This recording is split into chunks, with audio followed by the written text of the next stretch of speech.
హల్లెలూయా. పునరుద్ధారుడైన యేసుక్రీస్తు నామంలో కూడి వచ్చిన మీ అందరికీ నా ప్రేమపూర్వకమైన వందనాలండి. అమ్మ అందరికీ వందనాలమ్మా. బాగున్నారా? Very good.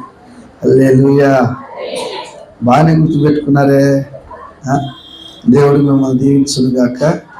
నన్ను ప్రేమతో ఆహ్వానించిన దైవజనులు మరి మామయ్య గారికి, ప్రియమైన అత్తమ్మ గారికి నా ప్రేమపూర్వకమైన వందనాలు. మరొకసారి మీ మధ్యలోకి రావడానికి దేవుడు నాకు ఎంతగానో కృప చూపాడు. అందును బట్టి యేసయ్యకి మాత్రమే మహిమ చెందును గాక. మనం ఎప్పటికీ తగ్గాలి, ప్రభు నామం మాత్రమే హెచ్చించబడాలి. తన్ను తాను తగ్గించుకున్నవాడు, తను తాను హెచ్చించుకున్నవాడు. ఇవన్నీ మీకు బాగా తెలుసు కదా, కానీ పాటించాం. అదే సమస్య కదా. కానీ ఈ రాత్రి మరి నేను హైదరాబాద్ మహాపట్నం నుండి ఇక్కడికి వచ్చానంటే ఏదో ఒక వర్తమానం మోసుకుని వచ్చుంటానుగా.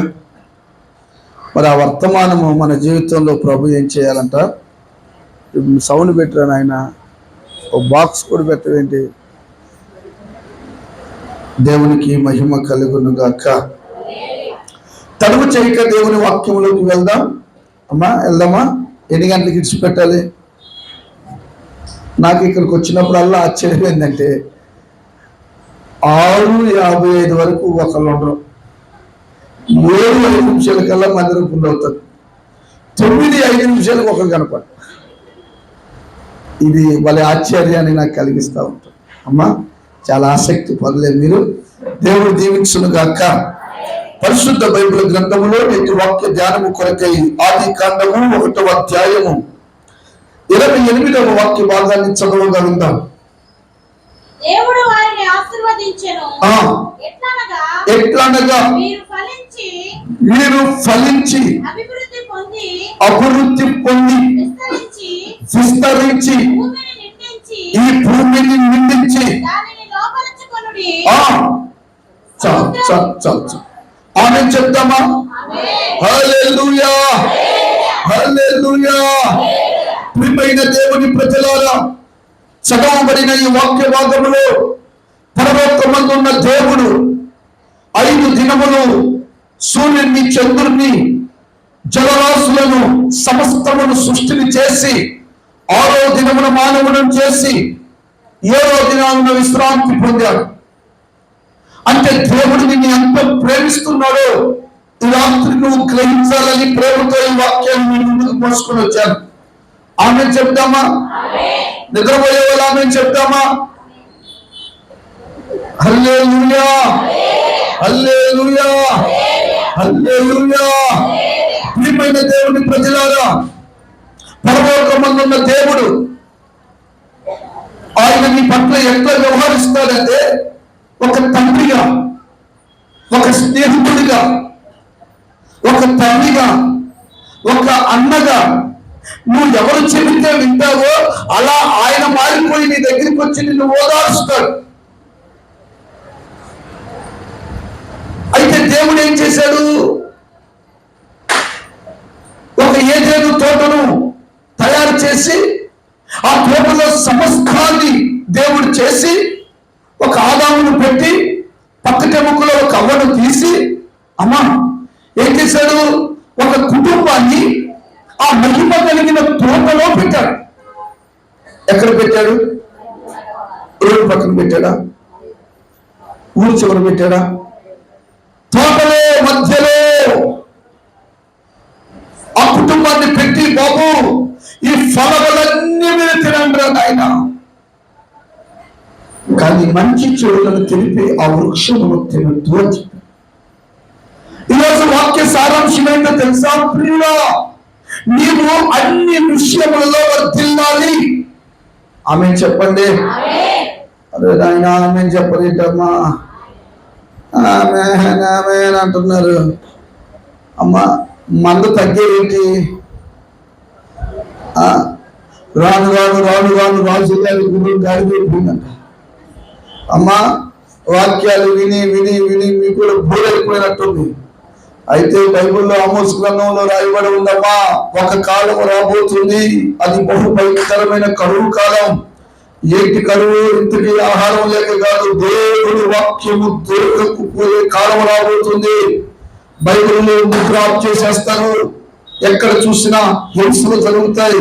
కనుక నీవు ఉన్నప్పుడే వాక్యం వచ్చినప్పుడు ఆ వాక్యాన్ని నీ గుండెల్లో భద్రం చేసుకోవాలి.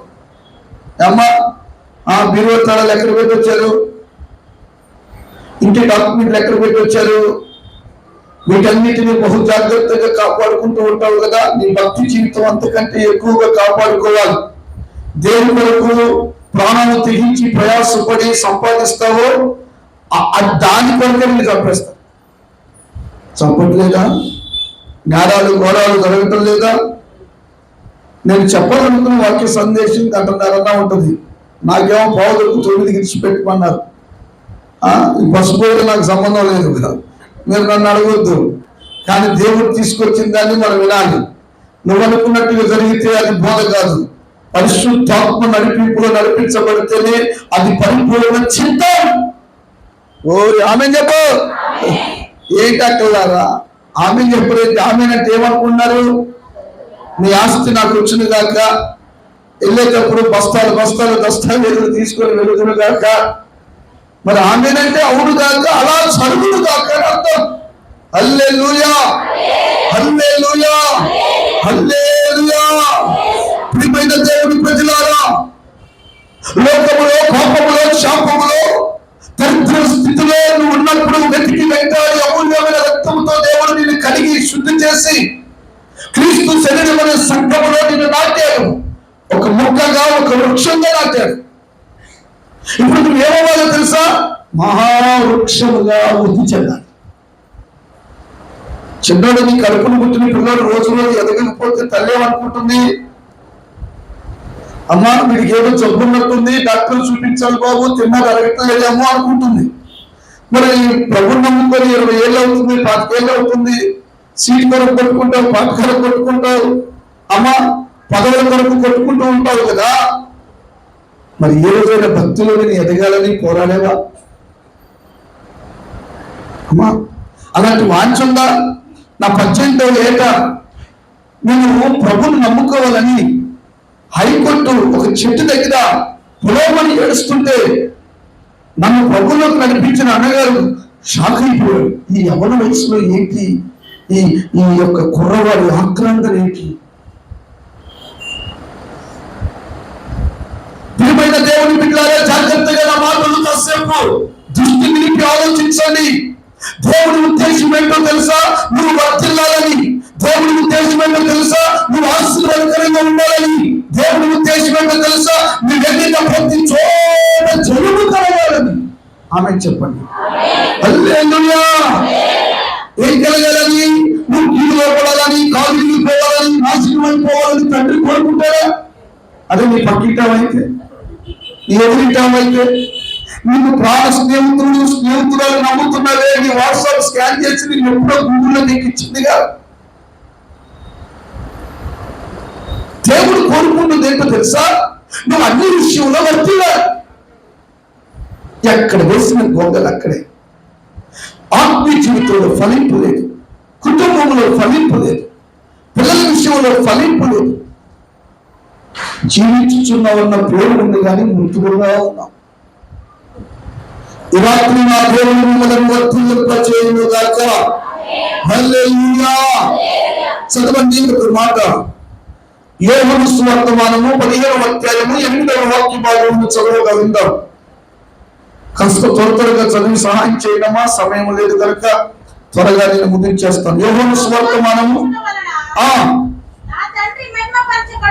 ఆమె చెప్తామా? హల్లెలూయా. ఫలించుట వలన కాదండి. అలా వైపు చూడండి దేవుని బిడ్డలారా, అయ్యా తండ్రులారా, మీరు బహుగా ఫలించుట వలన, మీరు బహుగా ఆశీర్వదించబడట వలన తండ్రి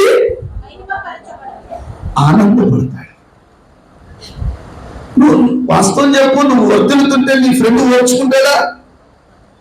ఇల్లు మీద ఇల్లు, స్థలం మీద స్థలము, వ్యాపారం మీద వ్యాపారం నువ్వు అభివృద్ధి చెందుతుంటే నీ చుట్టూ ఉన్న ప్రజలు తోడిలే బాబు నువ్వు ఆశీర్వాదకరంగా ఉన్నావు, అదే మాకు చాలనుకుంటాడా? నీకు ఎప్పుడు నష్టం జరుగుతుంది. వీడు ఎప్పుడు పాడైపోతాడు అని మన చుట్టూతో ఉన్న ప్రజలు ఏం చేస్తారు? మన మీద ఎప్పుడు విషపు చూపుతూ ఉంటారు. దేవాది దేవుడిని నేను కోరుకుంటాను తెలుసా? నువ్వు ఫలించటం కాదంట, బహుతో ఫలించబడాలని కోరుకుంటున్నాడు. ఆమె చెప్తామా? హల్లెలూయా, హల్లెలూయా. ప్రభు నుండి ఎన్ని సంవత్సరాలు అవుతుందమ్మా? పెద్దమానం ఎన్ని సంవత్సరాలు అవుతుంది? నేను చిలకనవన్న అవుతున్నాను నన్ను చూసి. నేను అడిగింది ఏంటి, నువ్వు నవ్వేదేంటి? ఎన్ని సంవత్సరాలు అవుతుందమ్మా అన్నాను. సీఎం కోట 15 సంవత్సరాలు అవుతుంది ప్రభుని నమ్ముకొని తల్లి గారు. ఏమైనా ఫలింపుందా? ప్రార్థనలో ఫలింపుందా? విశ్వాసంలో ఫలింపుందా? కనీసం దైవికమైన ప్రేమలో ఫలింపుందా? యేసు ప్రభుల వారు ఒకరోజు ఇలాగ నడుచుకుంటూ ఒక దగ్గరికి వెళ్ళారంట. అక్కడికి వెళ్ళి చూడగానే ద్రాక్ష తోటలో ఒక అంజూరపు చెట్టు చక్కగా ఆకులతో, ఫలములతో, కొత్త వస్త్రాలతో చక్కగా అలంకరించుకొని ఆలయంలో నుంచున్నట్టుగా, అందగా నుంచున్నట్టుగా చక్కగా బ్యూటీ పార్లర్కి వెళ్ళి వచ్చినట్టుగా ఉన్నాడు. చూడడానికి ఎలా కనబడుతున్నారంట? అందంగా, ఆహ్లాదకరంగా. ఒక్కొక్కరు అంతేగా ఇంట్లో మామూలు ముందు లాలింపు తాలింపు చేసుకుంటారు, బయటకు వచ్చి వందనాలు. ఏంటక్క కళ్ళల్లో నీళ్ళు కనపడుతుంది ఏంటి? కన్నీటి ప్రార్థన అమ్మగారు. అసలు కన్నీటి ప్రార్థన లోపల దంచాడు అయ్యారు. ఎన్నెన్నో ఉంటాయి కదమ్మా, కానీ బయటపడతామా చెప్పండి? పైకి మాత్రం ఎలా కనపడతాం? పిల్లలకు మామూలు ఉండదు, సీఎం తమ్ముడు మాత్రం కనపడతాం. కానీ నీ గుండెల్లో ప్రతి వేదన ఈ రాత్రి నా ప్రభు గమనిస్తున్నాడు. అది అట్లా చెప్పాలి. ఆమెనందరూ దేవుడు దీవించుకున్నాడు. ఆమెనంటేనే కార్యం జరుగుతుంది. మీకు ఒక విషయం చెప్పనా? ప్రభువా, ఇదిగో మాకు ఒక బండి కావాలి, కారు కావాలి, ఇల్లు కావాలి, మందిరం విషయంలో పరచబడాలి ఆమె అన్నామనుకో, ఆ ప్రార్థన దేవుడు వినడంట. యేసు నామమున ఈ మనవులన్నీ అడిగిపోతున్నాము తండ్రి. అది చివరిలో తాక ఇది పెట్టాలి, యేసు క్రీస్తు నామం పెట్టాలి. నువ్వు ఏమైనా ప్రార్థన చేయి, చివరిలో ఏమన్నా తెలుసా? యేసయ్య నామమున ఈ మనవులన్నీ అడిగిపోతున్నాము తండ్రి. ఎందుకు ఈ నామం అంతగా హెచ్చించాలంటే ఫిలిప్పీ 2:5 తన్ను తాను తగ్గించుకున్నవాడే అన్ని ఆకాశ మండలముల కంటే పైనామముగా హెచ్చించబడ్డాడు. యేసుకి ఆ నామం హెచ్చించే నామాన్ని తండ్రి ఇచ్చాడు. ఇప్పుడు నువ్వు జీవించాలంటే, ఫలించాలంటే ఈ నామమును నువ్వు ముగించాలి. ఇది లేకుండా నీ ప్రార్థన అంగీకారము కాదు, నీ జీవితము ఫలించదు, నీకు కావలసిన కోరిక నెరవేర్చబడదు. ప్రియమైన దేవుని బిడ్డలారా, ఈ రాత్రి నువ్వు ఏ బాధతో వచ్చావో నాకు తెలియదు, ఏ కష్టంతో వచ్చావో నాకు తెలియదు, ఏ దుఃఖంతో అడుగు పెట్టావో నాకు తెలియదు. నీ గుండెల్లో కూడు ఆ కన్నీలమయముగా జలమయంగా మారిపోయిందో నాకు తెలియదు. ఇక నీ బ్రతికేందుకు మరణమే శరణ పడుకుంటూ వచ్చావేమో నాకు తెలియదు. ప్రభు అంటున్నాడు, ఏమంటున్నాడు? మీరు ఫలించుట వలన నేను మహిమపరచబడతాను. ఆ చెట్టు దగ్గరికి వెళ్ళి చూస్తే చక్కగా విత్తనాలు బలిసి చెట్టు పెద్దగని ఆకులు పచ్చగా కనపడుతున్నాయి.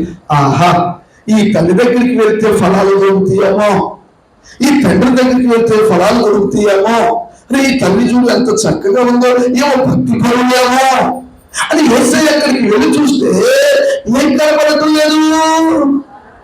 అయ్యో, ఈ ఆకు చూసిన ఫలము లేదు, ఇది చూసిన ఫలము లేదు. తండ్రికి కోపం వచ్చింది. సాధారణంగా ఒక చెట్టు ఎదిగి మహావృక్షం అవ్వాలంటే కొన్ని సంవత్సరాలు పడుతుంది కదరా, అంతేనమ్మా? రాత్రికి విత్తనం వేస్తే తెల్లారిపాటికి ఒక మహావృక్షం అవ్వదు కదా. తండ్రికి కోపం వచ్చేసింది. దేవుడు ఒక పక్క ప్రేమ స్వరూపే కానీ ఒక పక్క అగ్ని స్వరూపుడు. కాస్త నీకు ఇచ్చిన సమయాన్ని గమనిస్తాడు, నువ్వేం చేస్తున్నావో గమనిస్తాడు. నీకు ఇచ్చిన సమయాన్ని పాజిటివ్గా వాడుతున్నావా, నెగిటివ్ వాడుతున్నావా, మంచికి వాడుతున్నావా, చెడుకి వాడుతున్నావా, అన్ని గమనిస్తాడు ఆయన. చూస్తే ఒక్క ఫలం కూడా కనపడలేదండి. ఒక్కసారిగా కోపం వచ్చింది. చదువుదాం ఆ మాట. త్వరగా చదవండి తల్లి. లోకాసు వర్తమానం, దానికి ముందు మత్తయి సువార్త చదవండి 21వ అధ్యాయం 18, 19 వాక్యం పోతా. మత్తయి సువర్తమానం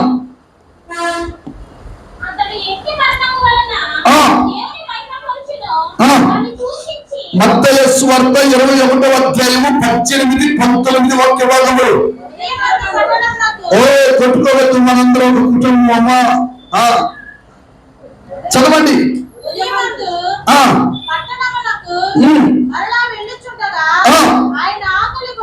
ఆకలి కొనెను.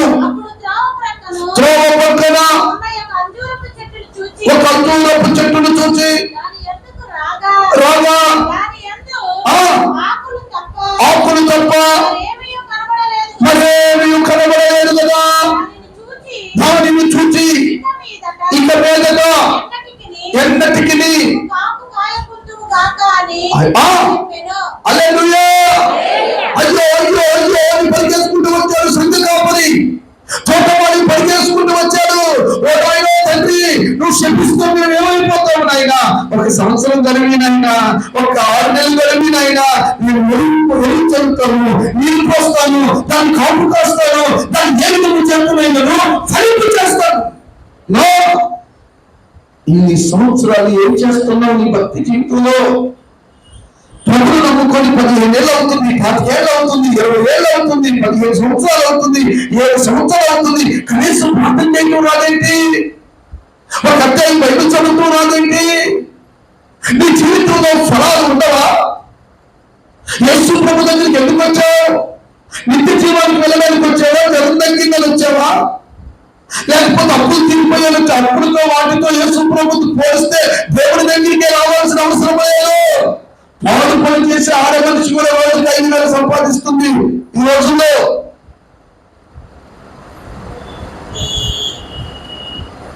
సంఘం ఫలించాలి.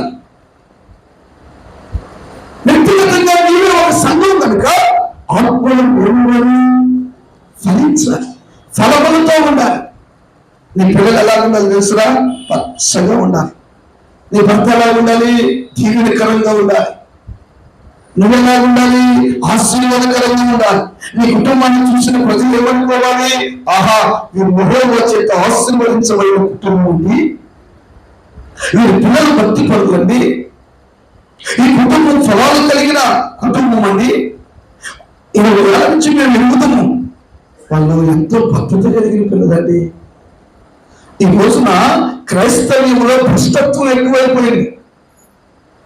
పేరుకి బోర్డు తగిలించుకుంటున్నారు కానీ ఫలాలు కనబడటం లేదు తండ్రి.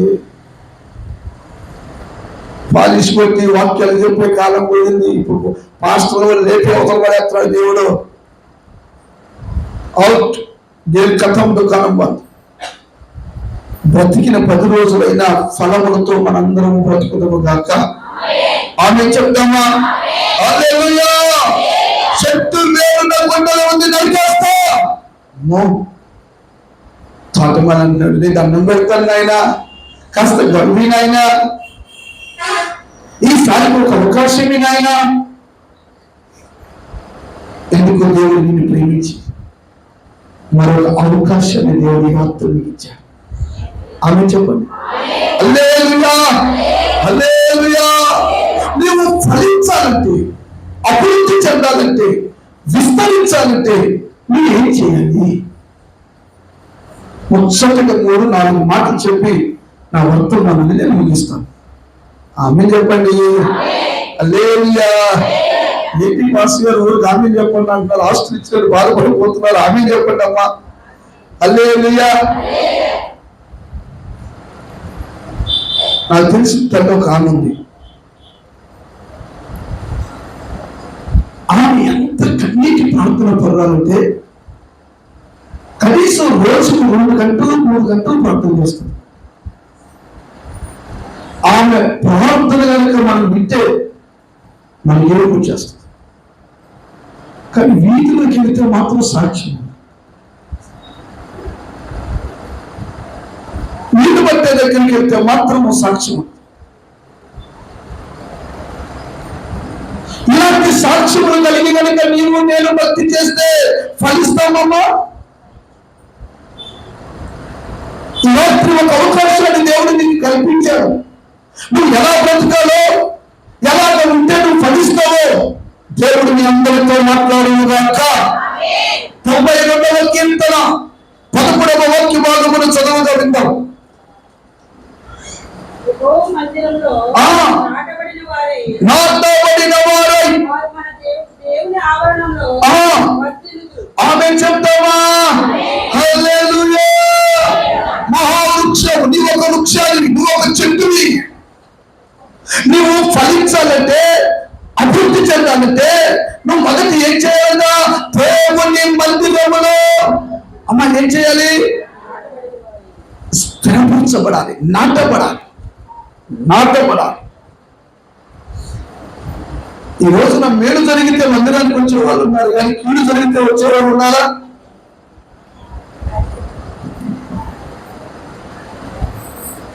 ఇక్కడ వాక్యం ఏమంటుంది? 92:13 మనం చదువుతుంది. దేవుని మందిరములో నాటబడిన వారై వర్ధిల్లుదురు. ఆమె చెప్తామా? హల్లెలూయా. ఈ రోజున నువ్వు ఫలించాలంటే స్థిరమైన మనసు ఉండాలి. దేవుణ్ణి కలిగిన తర్వాత కరువైన, ఖడ్గమైన, హింసైన, బాధైన, దుఃఖమైన, మరి ఏదైనా కావచ్చు, నీ మనసుని చేసుకోవాలి, స్థిరం చేసుకోవాలి.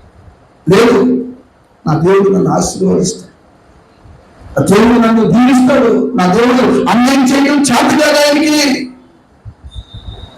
ఆ మనసు కలిగితే నువ్వు ఏం చేస్తావు తెలుసా? స్థిరముగా నిలిచమంటావు. ఒక చెట్టు ఉందండి, ఒక మొక్క ఉందండి, ఇంత మొక్క తీసుకొచ్చావు, అక్కడ నాటావు, 10 రోజులు ఉంచావు, మళ్ళీ తీసి ఇక్కడ నాటావు, మళ్ళీ ఇక్కడ తీసి ఇక్కడ నాటావు. అలాగ 5-6 సార్లు నాటితే ఏమవుతుందండి? ఆ మొక్క ఏమైపోతాడండి? ఆ వ్యక్తి అమ్మ చెప్పరేంట్రా? ఫలిస్తారా? మీరే చెప్పండి. ఆ మొక్క ఏమైపోతుంది?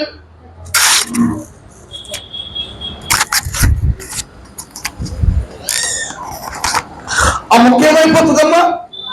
ఎండిపోతుందా లేదా? దేవుడు నేను ఎండిపోవడానికి సృష్టించాడా?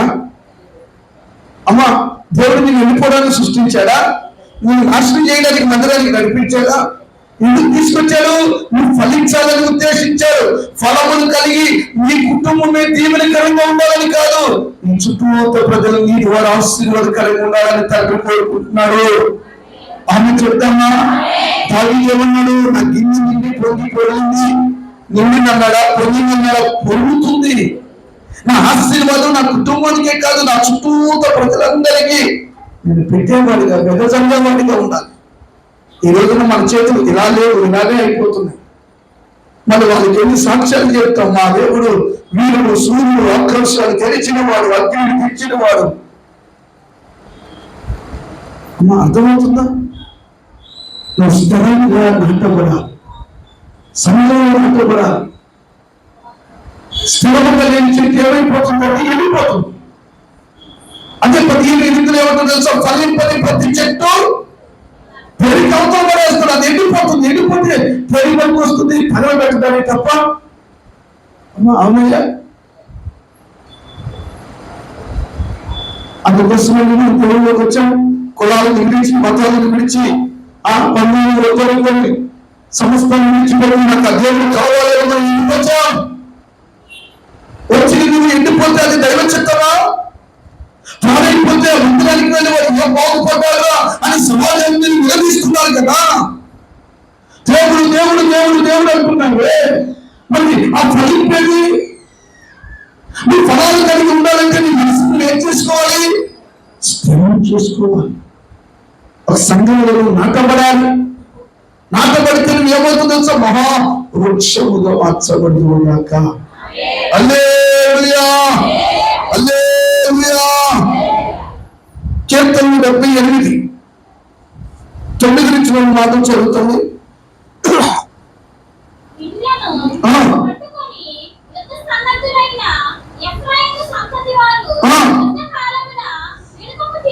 అమ్మ 78వ కీర్తన అదే కరెక్ట్ చదువు. దేవుని వాక్యాన్ని కైకొనలేదు, దేవుని దేవుని వాక్యానుసారంగా ఆజ్ఞలను పాటించలేదు. ఆయన క్రియలను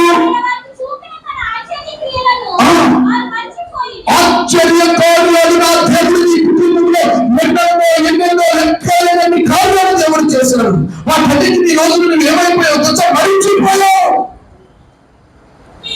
అలా మీరు చదువుకుంటే వెళ్తే 20వ వాక్యం వరకు మన్నాను కురిపించాడు, పడను చేసి నీళ్ళు ఇచ్చాడు. 40 సంవత్సరాలు మన్నా కురిసిందంటే మీరు నమ్ముతారండి? నేను ఇజ్రాయెల్ దేశం ఉన్నప్పుడు నాకు ఆశ్చర్యాన్ని కలిగించేయండి. అక్కడ సన్నివేశాలు చూసి నేను చాలా ఆశ్చర్యపడ్డాను. మోషే సినాయి కొండ మీద ఉన్నాడు చూడండి, 40 రాత్రులు 40 పగలు ఆ కొండ ఎక్కడానికి నాకు ప్రయాసమై 2 గంటలు ఒంటికి వెళ్ళాలి, 3 గంటలు ఆ కొండపైకి 10-12 కొండలెక్కి వెళ్ళాలి పైకి. కాదు కాదంటే ఇక అడ్రస్ కూడా ఉండదు మన పని. స్తోత్రమే. ముందుకు ఎడిపోతామో తెలియదు. అలాంటి ఈ కారణ్యం అది నైట్ చేసి పగలైతే సచ్చేపోతాం. నైటే వెళ్ళాలి. పక్కన ఎవరు కనపడదు, ఎవరు మంచి వాళ్ళు పక్కనే ఉంటుంది. నా ఒంటి తప్పిపోయింది, నా ఒంటి ఎడిపోయిందో తెలియదు. నాకు కలవరం పట్టుకోండి చూడండి. అప్పుడు నేను ప్రార్థన చేశాను, ప్రభువా నువ్వు నన్ను కాపాడుతున్నా. అందరూ ఒంటరి కంటే మన ముందే పోవాలని ప్రార్థన చేస్తే 5 నిమిషాల్లో ఇంటి నుంచి తెలియదు కానీ అందరూ ఒంటరి కంటే ముందు నా ఒంటి అయిపోయింది. అదే చెప్తామా? అక్కడికి వెళ్ళిన తర్వాత మోసే 40 రాత్రులు 4 పగలు ఉన్నారు కదా, నీళ్ళు ఎక్కడి నుంచి వచ్చాయని ప్రభుని అడిగాను. కిందకి వెళ్ళి తాగి రావడానికి అది ఒక రోజు ప్రయాణం. మరి మోసేకి 40 రాత్రులు 4 పగలు కనీసం నీళ్ళెలా? ప్రభు నేను అడిగాడు, అక్కడ ప్రార్థన చేస్తాను. నేను ఆశ్చర్య కార్యాలు చేయవాడినరా, నేను మోటులో ఊటను పుట్టించాను మోసేకి. ఆమె చెప్పండి అమ్మా. అయ్యో సత్యం శవాల్లాగా ఉన్నారే, ఉన్నారా? ఆమె చెప్పండి. రోషం కలిగిన మాట వస్తే కనీసం ఆ నాయకుల దగ్గరికి వెళ్ళి రోషం కలిగి నీకు రేషన్ కార్డులు ఇస్తా, అది ఇస్తాడు, జయ హో అంటారు వాళ్ళు. నువ్వు కనీసం సత్యం కలిగిన మాట చెప్తే ఆమె చెప్పలేకపోతున్నామంటే నువ్వు ఏ స్థాయిలో ఉన్నావో అర్థం చేసి. హల్లెలూయా. ఇప్పుడు ఐగుప్తు నుండి బయలుదేరినప్పుడు చిన్నపిల్లలు ఉన్నారుగా, అమ్మ ఉన్నారు కదా, పెద్దవాళ్ళు ఉన్నారుగా, నడిప్రాయం కలిగిన వాళ్ళు ఉన్నారుగా, వృద్ధులు ఉన్నారుగా, చెప్పులు వేసుకున్నారుగా, వస్త్రాలు వేసుకున్నారుగా. మరి 40 సంవత్సరాలు వాళ్ళ పరిస్థితి ఏంటి? ఇంకో చెప్పులు ఎక్కడి నుంచి వచ్చినాయి, ఇంకో షర్ట్ ఎక్కడి నుంచి వచ్చింది? నేను అడిగాను ప్రభు, ఒరే చిన్నాడు పెరుగుతూ ఉంటే చెప్పు పెరిగిందిరా, మనిషి పెరుగుతూ ఉంటే షర్ట్ పెరిగిందిరా. బైబిల్ని నువ్వు లోతుగా అర్థం చేసుకుంటే పిచ్చెక్కిపోతుంది. కుటుంబము, పిల్లలు ఏటి మీద అంత ధ్యాస నీకు రాదు. ఏదో చెయ్యాలి కాబట్టి చేస్తున్నాం అన్నట్టు ఉండదు. కానీ ఆయన్ని కనుక నువ్వు ధ్యానించగలిగితే, ఆయన ఎవరో నీకు అర్థం చేసుకోగలిగితే, ఈ రోజు నా పనికి మాని వాడు ఎవరో నీకు అర్థమైతే కుటుంబాన్ని విడిచిపెట్టి వెళ్ళిపోతున్నావుగా. కులాలు మతాలను ఆ కుటుంబం పరువున గంగలు కల్పించి వెళ్ళిపోయి ప్రోత్సహించి చేసి నిలబడుతున్నావే ఎందుకు? అతను నాకు నచ్చాడు, అతని మనసు గొప్పదలేగా. యేసయ్య మనసు నీకు తెలుసా? ఇంటి వాడు ఇంటి కార్యాలు చేస్తాడు. ఎప్పుడైనా నువ్వు ఆలోచన చేసావా తండ్రి?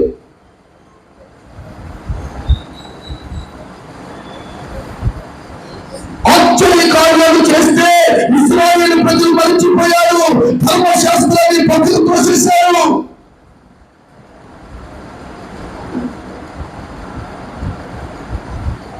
ఎంతకాలం నీ మనస్సును స్థిరం చేసుకో. నీ జీవితంలో ఫలించాలంటే స్థిరంగా ఉండాలి. ఈ రోజున స్థిరము లేదు, ఇంకోటి ఏంటంటారు, వీడికి 20 అంటారు కదా. మీ భాష ఏమంటారు? పిచ్చి పిచ్చిగా మాట్లాడేవాడిని ఏమంటారు? అమ్మ ఏమంటారు? తెరవలేనోడేనా? అరే తెరవలేదని అంటారు కదండి. అర్జెంటుగా మాట్లాడుతూ ఉంటే ఇది తెచ్చింది కలిగి తెరవలేదు బాబు అంటారు. అలా అయిపోయింది ఇప్పుడు క్రైస్తవుల పరిస్థితి. అమ్మా నేను ఎవరిని ఉద్దేశించి మాట్లాడే నాకు అవసరం లేదు. నేను ఆయన పనివాడిని. మీరు ఫలించాలని దేవుడు కోరుకుంటున్నాను, మీరు అభివృద్ధి చెందాలని దేవుడు కోరుకుంటున్నాను. దేవుడు మీ దగ్గరికి వచ్చి చూస్తే ఎండిపోయి ఉన్నావు, పైకి మాత్రం ఇల్లు కారు ఫ్లాట్ ఉంది కానీ ఆత్మీయ జీవితంలో జీవోలో ఉన్నా. మరి జీవోలో ఉన్నావు, నీ ఇల్లు ఫ్లాట్ స్థలము పరలోకం నీ తీసుకెళ్ళను. ఈ భూమి మీద నువ్వు ఫలించాలి. ఇక్కడ కళ్ళు మూస్తే తండ్రి దగ్గరికి నువ్వు వెళ్ళిపోవాలంటే స్థిరమైన మనసు ఉండాలి నీకు. ఇక్కడ ఆ స్థిరమైన మనసు ఉంటే దేవుడు ఏం చేస్తాడు తెలుసా? క్రమక్రమంగా నిన్ను బలపరుస్తాడండి. ఆమె చెప్తామా? హల్లెలూయా. ఇశ్రాయేలు ప్రజలు 78:36 చదువునా అదే వాక్యంలో.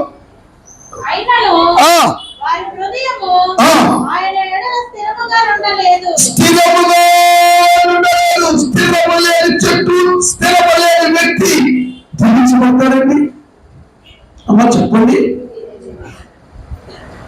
దీవించబడలేమండి. దీవించబడలేరు.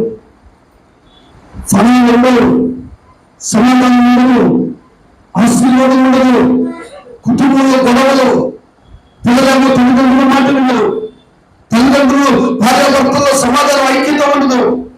చుట్టూతో చూసిన వాళ్ళందరూ కుటుంబంతో మందిరానికి వెళ్తారు కానీ వీళ్ళు ఇంట్లో క్రీడలు కనబడలేదు ఏంటని వీళ్ళు శపిస్తున్నారా లేదా?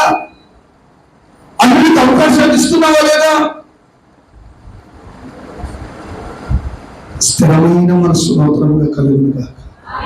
ఆమె చెప్తామా? నాటబడు. ఎక్కడ ఒక దగ్గర స్థిరంగా నాటబడు. వివాహం అయిపోయింది, భర్తకి యాక్సిడెంట్ అయ్యి నిమిషాలు తీసేసరికి భర్త పోతాడేవా? చెప్పలేదమ్మా. అన్నాగా అనుకో, నిన్ను ఏమి ఇష్టపడతారో నీకు బాగా తెలుసు, అంతే కదా? ఒక వ్యక్తిని చేసుకున్నామంటే చచ్చే వరకు అమ్మా మంచి అయినా చెడైనా ఆయనకి మనం సరెండర్ అయిపోవాల్సింది. అది పిచ్చోడైనా తెంగరోడైనా. మరి ఆయనకే నువ్వు అంత విలువ ఇచ్చినప్పుడు దేవునికి సంఘానికి ప్రాధాన్యత ఇవ్వాలా లేదా? చెప్పలేదమ్మా. హల్లెలూయా, హల్లెలూయా. మొదటి మాట, నాటబడితే నువ్వు ఫలిస్తావు. కీర్తనలో 1:3 అంటాడు, అతడు ఎలా ఉంటాడంట? నీటి కాలంలో ఎవరు నాటబడిన దేవుని మందిరంలో నాటబడేవనుకో, ప్రభువులో నువ్వు స్థిరంగా ఉండవనుకో, దేవుడు ఎవరు? ఆయన ఆశీర్వాదానికి కృప కనుక నీకు ఏ దీవెని కావాలో ఒక్కొక్కటిగా నిన్ను కిరీటముగా దేవుడు నుంచి నడిపిస్తాడు. రెండో మాట చదువుకుందాం. చదవండమ్మా. 122వ కీర్తన 6వ వాక్య భాగం. 122వ కీర్తన 6వ వాక్యం.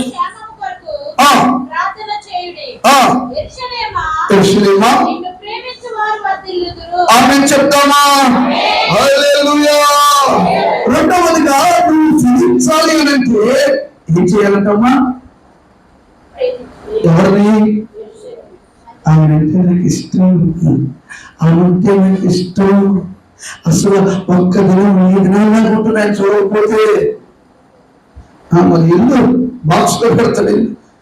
బాక్స్ లో 2 సంవత్సరాలు సహజీవనం చేసి వివాహం చేసుకుని ఆయన అన్నందుకు 14 ముక్కలు నరికి రోజుకు ఒక పాటు పడేసి.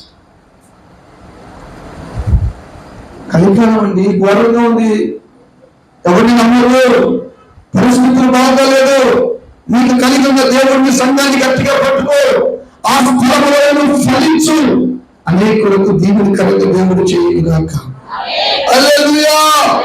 రెండవది, దేవుని సంఘాన్ని, దేవుణ్ణి, వరుసదేవుని మనం ఏం చేయాలంట? ప్రేమించాలంట. నువ్వు దేవుణ్ణి ప్రేమిస్తున్నావు. ఒకసారి ఎవరైనా ఉంటే ఆమె చెప్పండి, కూర్చొని పైకెత్తి చెప్పండి. అది సీక్రెట్ చెప్తుంది, స్టేట్ చెప్తుంది. నేను తెచ్చమని చెప్పలేదు. చూసేవా, నీకు ధైర్యం లేదు. ఇతను భార్య ఎవరో అనగానే టక్కన వేసి శిలావిగ్రహం ఎలా ఉంచుతాం. అవునా కదా? ఇంటి తాళం కొరకు వచ్చేదనుకో, స్వరమిని ఆయన వచ్చినట్టున్నాడు. తాళం వేసుకుని వచ్చేవనుకో మర్చిపోయి అలా బయట నుంచి పిల్లలు తాగేసి వచ్చారనుకో వెంటనే గుర్తుపడతావు లేదా? అమ్మ ఆయన వచ్చాడండి. మరి ఏ శైలి ప్రేమిస్తున్నామంటే అని ఒకళ్ళు ఎట్లా అట్లా. దమ్ము లేదు నీకు, దమ్ము లేదు, ధైర్యం లేదు. ఏదో తొలగో పొలమో కథ దిగువంతే చాలు నాయన, నువ్వు ఎవరైతే నాకేనన్నట్టు మొన్న దగ్గర 6 ఎకరాల పొలం ఉంది, ఏదో కాస్త అప్పుడప్పుడు రోజైతే తొలగో పొలం ఎక్కుతుంది నాకు అన్నట్టు అలాంటి భక్తి చేయగలను. యేసుని నువ్వు ప్రేమిస్తున్నాను అన్నావు కదా, రుజువు ఏంటి అమ్మా? రుజువు ఏంటి? నువ్వు దేవుడిని ప్రేమిస్తున్నావు అనడానికి రుజువు ఏంటి? ఇంకేం వస్తుంది? ఇంకేం వస్తుంది? రుజువు ఏంటి? తాగుబోతుడు భర్త భార్య ఆ తాగుబోతుడు సంసారం చేస్తుంది, పిల్లలు కంది, ఏదైనా అతను విడిచిపెట్టట్లేదంటే అతను రుజువేగా?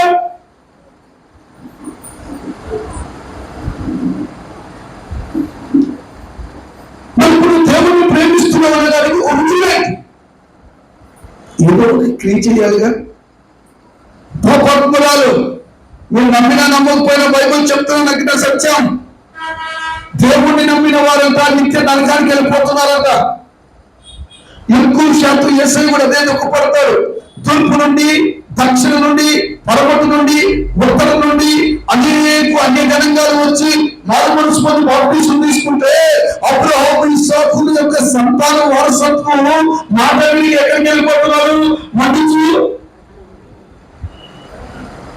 అన్నిడేమో ధన్యుడవుతున్నాడు, ధన్యుడేమో భ్రష్టుడైపోతున్నాడు. పాపాత్మురాలు యేసు ప్రభు పాదాల దగ్గరికి వచ్చి, నాయనా నన్ను క్షమించయ్యా, నేను నిన్ను ప్రేమిస్తున్నానయ్యా అని కన్నీరు కాల్చి ఏడుస్తూ ఆ వెంట్రుకలతో ఆయన పాదాలు శుభ్రం చేస్తుంటే చుట్టూతో ఉన్న ప్రజలందరూ ఆయన హేళన చేశారా లేదా? ఎవడేమనుకున్నా మనకు అనవసరం. నేను చాలా మొండోడు, దేవుడు చాలా మొండిగా ఉంటాడు. ఆ భాష ఒకటి చెప్పారంటే అది ఖచ్చితంగా పాటించాల్సిందే. పాటించకపోతే ఇక మళ్ళా అది వేరే ఉంటుంది. అంటే కొడుతుంది అదే లేదు, ఆగాచ్యం కాదులే. కాకపోతే మనం కొంచెం కఠినంగా ఉండాలి. లోకంలో కఠినంగా ఉంటుంది. మన పిల్లల్ని టీచర్ స్కూల్లో కొడుతున్నారు లేదా? ₹1,00,000 ఫీజు కట్టి వాళ్ళు కొడుతున్నారు, కాపాడుతున్నావు లేదా? మరి పనికి మారిన ఈ చదువులు చిన్న చిన్న ఉద్యోగాలకైనా అంత ప్రాధాన్యత ఇస్తే పరలోక రాజ్యానికి వెళ్ళాల్సిన నీవు ఏం చేయాలి? ఎంతగా ప్రేమించాలి దేవుణ్ణి? ప్రేమిస్తున్న ఉంటకి రుజువు ఉందా నీకు? ఆ పాపాత్మురాలు ఉన్నప్పుడు బతికి ఆమె తప్పు తెలుసుకొని వాక్యం ద్వారా వచ్చి ఆయన పాదాలు ఇప్పుడు ఏం చేస్తుందండి? ఈమె నన్ను విస్తారముగా ప్రేమించింది కనుక ఈమె విస్తార పాపములో క్షమించే దేవుడి రాత్రి నీ దగ్గరికి వచ్చాడు. నిన్ను ప్రేమించే దేవుడి రాత్రి నీతో ఉన్నాడు. నీవు కనుక కాస్త లౌక్యాన్ని సౌఖ్యాన్ని కాస్త పక్కన పెట్టి ప్రభువు నువ్వు హత్తుకోగలిగితే ఆయన నిన్ను ఎత్తుకుంటాడు. చెప్పగలుగుతాం.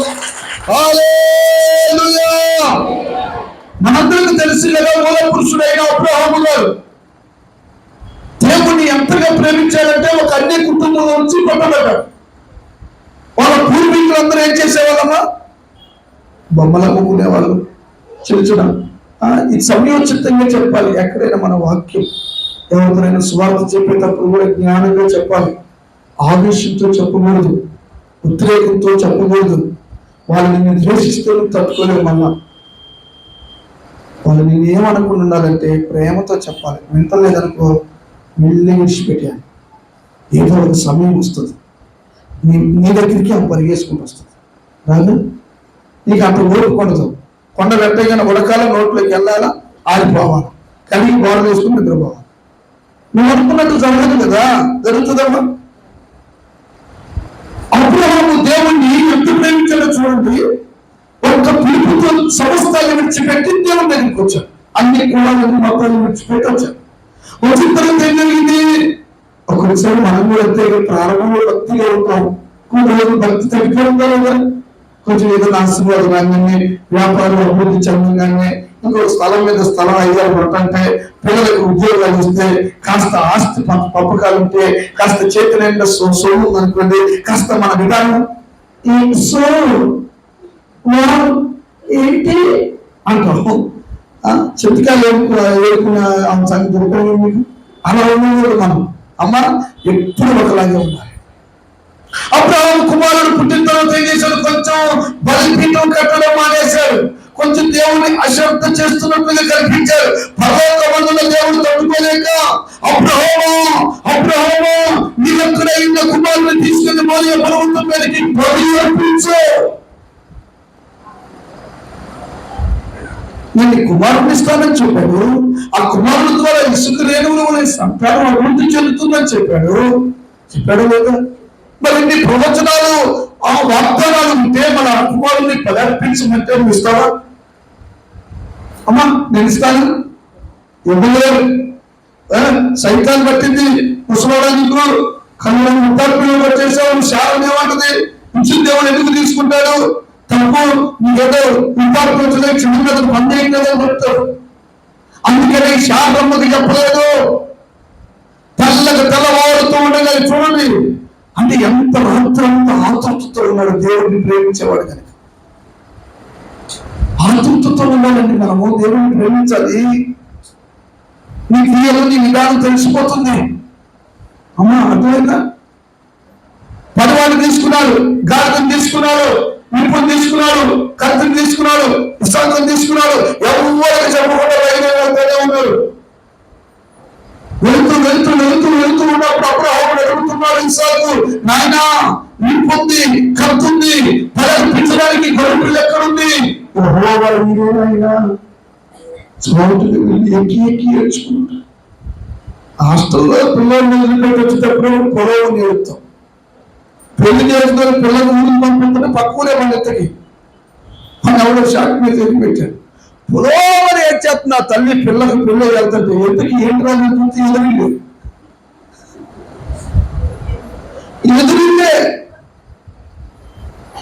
ఎంత దూరం అని చెప్తే పక్కన ఎదురుండే కరెక్ట్గాని 4 అడుగులు కూడా లేదు.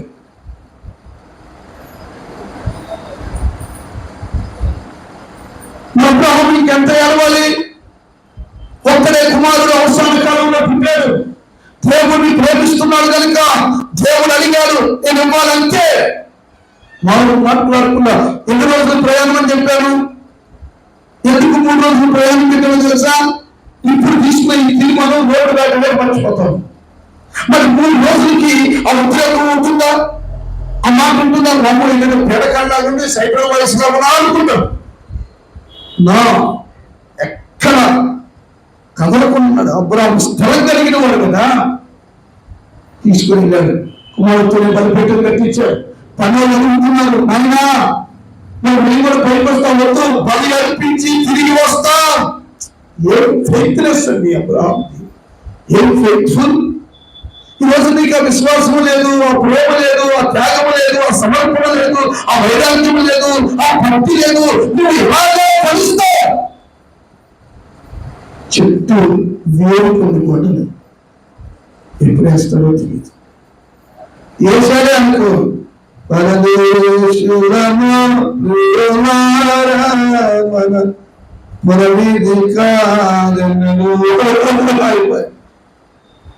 చాపలు 4 రోజులు వల్ల నీ పేరు కూడా కనపడదు. ఇంకొక విచిత్రం, చచ్చిపోయి ఏడుస్తూ ఉంటే అక్క అంతే కలిసినా వచ్చింది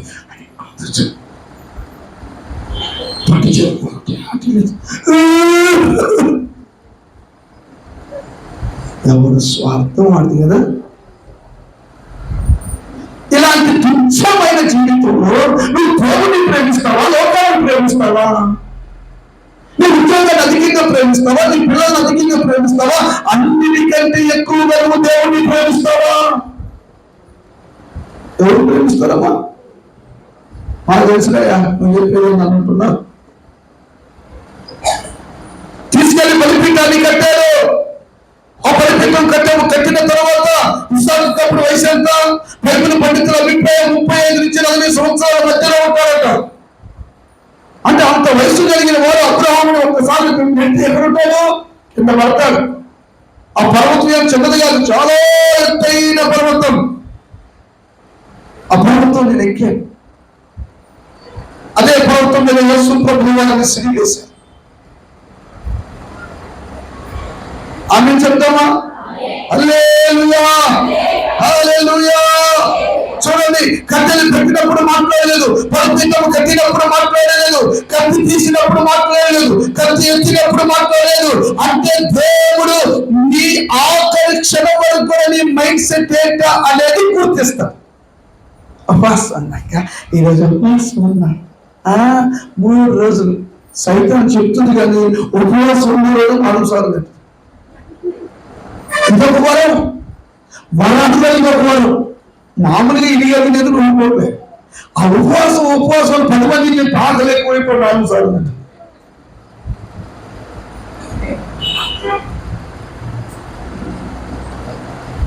ఆఖరి క్షణం వరకు దేవుడిని పరీక్షిస్తాడు.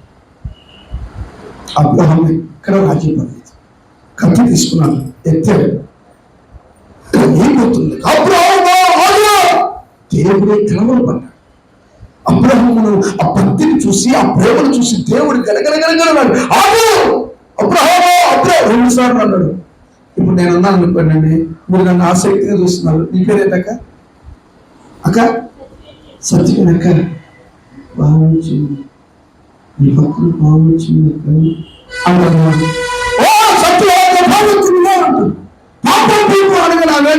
ఇక్కడికి అక్కడ ఉండిపోతుంది. అంటే ప్రేమే కదండి. కత్తిత్తలు అంటే సామాన్యమా? ఇప్పుడు నన్ను ప్రేమిస్తారని ఒక సేవకుడిగా ప్రేమిస్తారా? అన్ని అబద్ధాలు. ఇప్పుడు శివానికి నా మీదకి వచ్చింది మీరు ఏం చెప్తారు? మా పాస్టర్ గారు హైదరాబాద్ నుంచి వచ్చారు, అంటావా? సత్యంగా బతిక బైబిల్ కూడా పడేసి గోడలు దిగేవాళ్ళు, గోడ అన్నెక్కేవాళ్ళు, ఆ పైన వాళ్ళు ఈజీగా గోడ తీసుకుని అందరూ పోతానే ఉంటారు. మన Indians mind set cheap mind set, చెప్తాను. నేను ఆ దేశంలో వాళ్ళ మైండ్ సెట్ గమనించాను, ఇక్కడే గమనించాను. ఇక్కడ ఎక్కువ కుళ్ళు, కుతంత్రం, అసూయ, స్వార్థం. 90 ఏళ్ళు ముసలు కూడా అభివి అంటూ ఉంటారు. 90 ఏళ్ళు. ఒక హాస్పిటల్ లేదండి, గవర్నమెంట్ హాస్పిటల్. ఆ దర్శకులందరూ కొత్త హాస్పిటల్ ఉండవు, హార్ట్ పేషెంట్లు ఉండరు, రోగాలు ఉండరు. ఎందుకంటే స్వచ్ఛమైన ఒలివ నూనెతో వండుకొని తింటారు. మా బ్యాచ్ అందరు కక్కడే అవన్నీ తినలేం కదా, అన్ని ఆపాయి. నేను మాత్రం కొడతానే ఉన్నది చేస్తున్నాము, తింటానే ఉంది. 1 రోజు 2 రోజులు కొంచెం తల తిరిగినట్టుంది, వేడి ప్రభావికి మళ్ళీ మాకు చిక్కదు అని చెప్పేసి ఇక అలవాటు తీసుకున్నాం. అయిపోయింది. 3 గంటలు పడుకుంటే చాలండి, సెంటికి నిద్ర సరిపోతుంది. నువ్వు ఎంతన్నా తిన 1-2 గంటలు అరిగిపోతాం. మన ఆయిల్ ప్రమాదం. మనం ఒక మాటలు చెప్పే కిలోషన్ తింటున్నాం రోజు. మధ్య ఇక్కడ మైండ్ సెట్ కూడా అంత చిల్లర మైండ్ సెట్, చీప్ మెంటాలిటీ.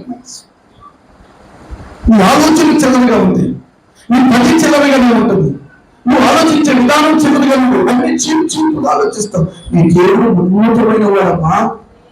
ప్రభా, నువ్వు నన్ను ఆశీర్వదించు, నేను ఒక సంఘాన్ని కట్టాలి, నేను నా ద్వారా ఒక సేవ ఏర్పడాలి, నా గర్భంలో పుట్టిన పిల్లలు ఒక సేవ చేయాలి అని ఎవరైనా చెప్తాడా? అసలు ఆ బ్యాచే కనపడదు. ఫలాలీనైనా అదీనైనా ఇదీనైనా అనేవాళ్ళే కానీ ఆశీర్వాదం అనేవాళ్ళే కానీ దేవుడిని ప్రేమించి పరిచయం చేసే ఉంటారండి. నువ్వు దేవుడిని ప్రేమిస్తే పరిచయం చేస్తావు, నువ్వు దేవుడిని ప్రేమిస్తే సేవకుడికి కుటుంబంగా నిలబడతావు, నువ్వు సంఘాన్ని ప్రేమిస్తే ప్రతి విషయంలో ఒక బాధ్యత కలిగి ఉంటావు. మా దగ్గర వ్యాపారం చేసే వాళ్ళు ఇద్దరు ఉన్నారు, ఉద్యోగస్తులు ఉన్నారు. లైవ్ అవుతుంది, మా గ్రూపులో షేర్ చేశారు. ఒక ఫోన్ చేస్తే అర్ధగంటలో ఉంటారు నా దగ్గర, అర్ధగంటలో. అయ్యా చెప్పండి అయ్యా, మనం అక్కడికి వెళ్ళాలి, 2 రోజులు బట్టలు పెట్టుకోండి, వ్యాపారం ఉందయ్యా, అదయ్యా, ఏమూడదు, పెట్టుకోవాలి, బట్టలు చదువుకోవాలి, వచ్చేయాలి, కార్యక్రమం.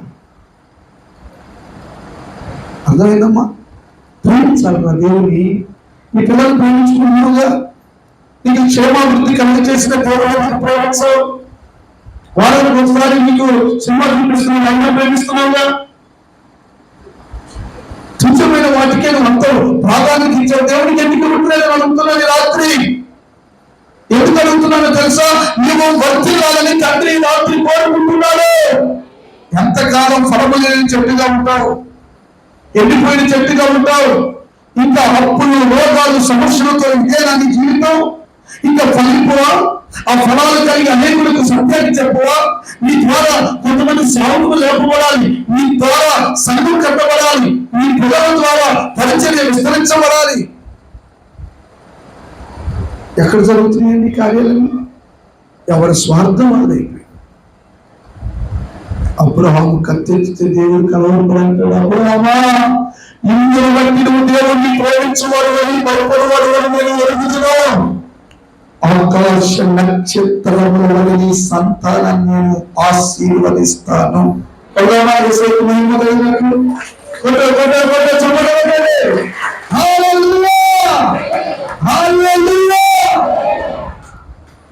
మొదట నువ్వు ఫలించాలంటే స్థిరంగా నిలబడతా. నీకు స్థిరంగా నిలబడుకో, అవుట్. రెండవది నువ్వు యేసుని ప్రేమించాలి.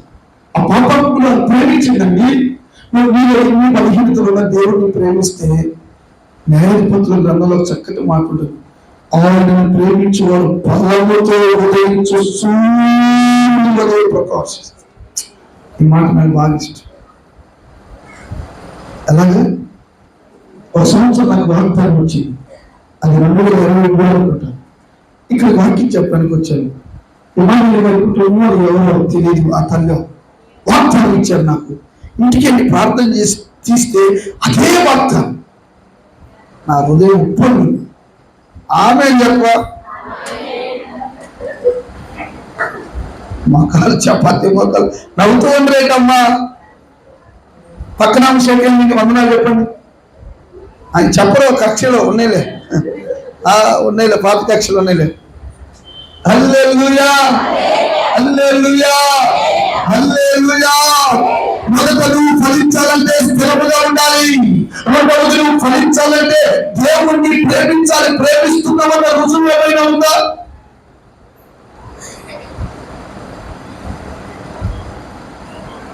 ఎంతో మంది రకరకాల వ్యవస్థలు విడిచిపెట్టి ప్రభు కావాలని ప్రభు కొరకు యజ్ఞ పశువుగా వధించబడ్డారండి, రప్పాలతో కొలిపడ్డారండి, కుట్టబడ్డారండి, తుండబడ్డారండి, నిలిచబడ్డారండి. అయినా ప్రభువు నుంచి తొలగిపోలేదు. అపాపమైన స్త్రీ దేవుణ్ణి ప్రేమించింది కనుకనే నిదర్శనం చూపించింది. అబ్రహాము దేవుణ్ణి ప్రేమిస్తున్నాడు కనుకనే కుమారుని బలర్పించడానికి తీసుకొని వెళ్ళాడు. కానీ మన దేవుడు ఎప్పుడు బలిని కోరేవాడు కాదు, బలయ్యేవాడు నీ కోసం. ఆమె చెప్తామా? హల్లెలూయా, యేసయ్యకి మహిమ కలుగును గాక. ఆదికాండము 24:1 అంటాడు, దేవుడు అబ్రహాముని అన్ని విషయములలో ఆశీర్వదించాడు. అక్క దేవుడు అంట అన్ని విషయాల్లో కాదు, కొన్ని కాదు, అన్ని విషయాలలో. ఎందుకు అన్ని విషయాలు ఆశీర్వదించాడు? అంతగా దేవుణ్ణి ప్రేమించాడు. లోక ప్రేమలు నమ్మొచ్చండి? లోక ప్రేమలు నమ్మొచ్చా? మీరు చెప్పండి అమ్మా, నమ్మొచ్చా? మన కడుపును పుట్టిన పిల్లల ప్రేమ నమ్మొచ్చా? మా ఈశ నేనున్నంతసేపు చూడు, నేనున్నంతసేపు మా బిడ్డ అని చక్కగా చదువుతున్నాడు. నేను వాళ్ళు ట్యాబ్ ఓపెన్ చేస్తాను, గేమ్ ఆడతానే. మళ్ళీ నేను వచ్చే సమయానికి యేసయ్యా, జీసస్, అది ఇది అన్నాం. నేను మనసులో అనుకుంటాను, ఈ రోజుల్లో తల్లిదండ్రులు బోతా గుర్తించేస్తున్నారే. అంటే మా డాడీ మైండ్ సెట్ ఇది, మా మమ్మీ మైండ్ సెట్ ఇది. మా డాడీ ఈ టైంకి వస్తాడు, వచ్చే 10 నిమిషాలు ఇలా చేస్తాడు, తర్వాత వెళ్ళిపోతాడు బైబిల్ పట్టుకొని. ఆ తర్వాత మనం ఆడదాం, పాడదాం, ఆ కాసేపు నటిద్దాం. ఎంత తిరిగమ్మా పిల్లలకి. అందుకని పొరపాటున నేను నమ్మను. మా బిడ్డలు అడగండి, మీ డాడీ ఇష్టం అని అడగండి, ఇష్టం అని చెప్తారు. హల్లెలూయా, హల్లెలూయా. స్థితిగా ఉండాలి మీకు విషయాల్లో. నేను లోపల ఒకటి బయట ఒకటి పెట్టను, మనంతా ఫేర్. అందుకని నన్ను ఎక్కువ ప్రేమిస్తారండి. మా చర్చిలో ప్రాణం పెడతారు, మాకు తల్లులు ఉన్నారు. ఎంత కష్టం వచ్చినా 5 అని చెప్తే కుటుంబంలో ఉంటాం. మరి మీరు ఉంటున్నారు అట్లా? పార్శ్వం గారు అప్పులు ఎక్కువైనా అండి, పార్శ్వం గారు వాడికి అన్నాడండి, ఆస్తి పంచుకుంటే మాత్రం పార్శ్వం గారు గుర్తురాదండి. గయా ప్రేమించాలి, ప్రేమించాలి, దేవుని సంఘాన్ని ప్రేమించాలి, పరిచయాన్ని ప్రేమించాలి, సేవకులను ప్రేమించాలి, కక్షలు పెట్టుకోకూడదు. ఎలా వృద్ధి చెందుతావు? ఇలా చనిపోతే రేపు 3వ రోజు అండి, మనం ఏం పట్టుకుపోవు. కానీ ప్రేమ, నువ్వు చనిపోయిన నీ గురించి 10 తరాల పాటు ప్రజలు చెప్పుకునేలా ఉన్నారు. ఆమె చెప్తామా? హల్లెలూయా. 3వ మాట చదువుకుందాం. సామెతల పుస్తకం 28వ అధ్యాయం 25వ